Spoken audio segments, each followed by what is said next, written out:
अकेला चलना सीखो, जीवन के दुखों और चिंताओं से कैसे निकले।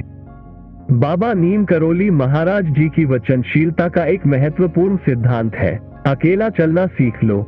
जो लोग अकेले दुख और चिंता में हैं, यह उनकी गहरी सोच और आध्यात्मिक दृष्टिकोण को प्रकट करता है, जिससे हम समझ सकते हैं कि वे न केवल एक सद्गुरु हैं, बल्कि एक मार्गदर्शक भी।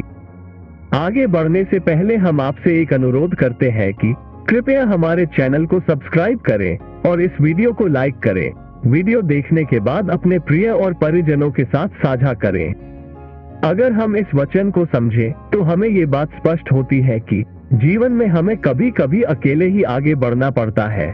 यह अकेलापन हमें अपनी शक्तियों को समझने और अपने आत्मविश्वास को मजबूत करने का एक अद्वितीय अवसर प्रदान करता है।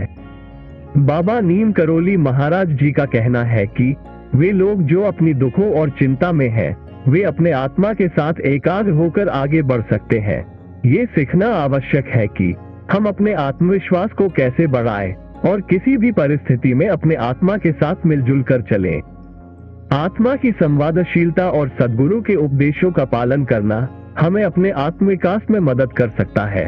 अकेलापन में हम अपने अंतर्निहित सत्ता को जान सकते हैं और उससे जुड़कर अपने जीवन की मुश्किलें पार कर सकते हैं। बाबा नीम करोली महाराज जी का सिद्धांत भी यह कहता है कि अकेले चलना सीखना जीवन का एक सामान्य और आवश्यक हिस्सा है। अकेलेपन में हम अपने आत्मा के साथ जुड़ सकते हैं और अपने उद्दीपन की दिशा में आगे बढ़ सकते हैं। यहाँ एक उदाहरण है, एक व्यक्ति जो अपने करियर में सफलता प्राप्त करना चाहता है, लेकिन उसके चारों ओर के लोग उसे समझने में असमर्थ हो सकते हैं। इस स्थिति में उसे अपने सपनों की पूर्ति के लिए अकेले ही कदम बढ़ाना हो सकता है। यदि वह अपने आत्मविश्वास को मजबूत करता है और संघर्ष की स्थितियों में भी आत्मा के साथ जुड़ा रहता है, तो उसकी मेहनत और साहस उसे सफलता की ऊंचाइयों तक पहुंचा सकते हैं। अकेला चलना सीखना भी हमें ये शिक्षा देता है कि कभी कभी जीवन में अकेले ही कदम बढ़ाना आवश्यक होता है, क्योंकि जब हम अकेले होते हैं तो हमें अपने आत्मविकास और स्वयं से सहायता करने का अवसर मिलता है।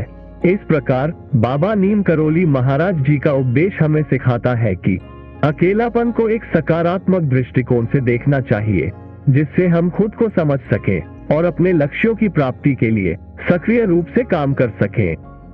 अकेले चलने का अर्थ ये भी है कि हमें अपनी आत्मा को सुनना और समझना चाहिए।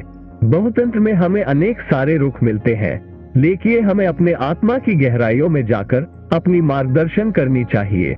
यह एक साधक के लिए महत्वपूर्ण है, क्योंकि साधना हमें अपने आत्मा के साथ जुड़कर एक महत्वपूर्ण और सकारात्मक अनुभव प्रदान करती है।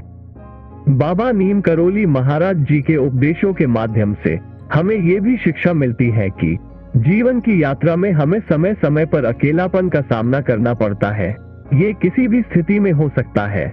कभी कभी हमें अपने निर्णयों को अकेले ही लेना होता है, और यह सच है कि ऐसे समय में हमारे आत्मविश्वास और साहस का सही प्रयोग होता है।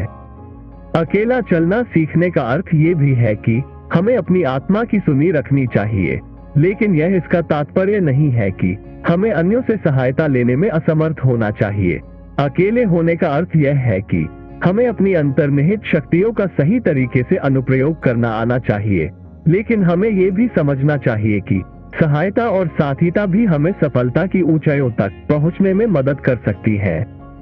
बाबा नीम करोली महाराज जी के उपदेशों से हमें ये भी सीखने को मिलता है कि जीवन की यात्रा में हमें कभी कभी अपने आत्मविकास के लिए अकेले ही यात्रा करनी पड़ती है। इससे हम अपनी सीमाओं को पार करने में समर्थ होते हैं और अपने लक्ष्यों की प्राप्ति के लिए सजग रहते हैं। इस अकेलापन की यात्रा में हमें कभी कभी सफलता मिलती है। बाबा नीम करोली महाराज जी का उपदेश हमें ये भी सिखाता है कि अकेला चलना सीखना हमारे जीवन को सार्थक बनाने का एक मार्गदर्शक सिद्धांत है। जब हम अकेले होते हैं तो हमें अपने आत्मविकास, साहस और समर्थन की आवश्यकता होती है। हमें अपने दुखों और चिंताओं का सामना करना पड़ता है, लेकिन इससे हम अपने आत्मा को समझते हैं और अपने आत्मविकास की दिशा में आगे बढ़ सकते हैं। बाबा नीम करोली महाराज जी का उपदेश ये भी सिखाता है कि हमें दूसरों की सहायता लेने में कोई शर्म नहीं आनी चाहिए। अगर हम अपने आत्मा को अच्छे से जानते हैं तो हम दूसरों की सहायता से भी बढ़कर कुछ कर सकते हैं। इससे हमारा आत्मविकास होता है और हम सामाजिक रूप से भी समृद्धि प्राप्त कर सकते हैं। आत्मनिर्भरता और आत्मविकास की दृष्टि से हम अपने जीवन को सकारात्मक बना सकते हैं और दूसरों के साथ भी मिलकर समृद्धि की ओर बढ़ सकते हैं। इस उपदेश के माध्यम से हमें ये भी याद दिलाया जाता है कि सफलता का सिर्फ एक मार्ग नहीं होता, बल्कि यह एक सामर्थ्यपूर्ण, संघर्षपूर्ण और साहसपूर्ण यात्रा होती है।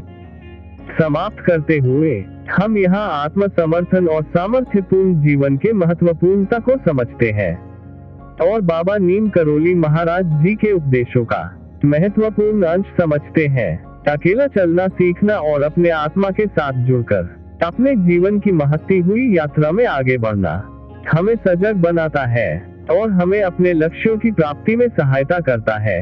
इस दिशा में काम करना हमें एक सकारात्मक, समृद्धि से भरपूर और सार्थकता भरा जीवन प्रदान कर सकता है।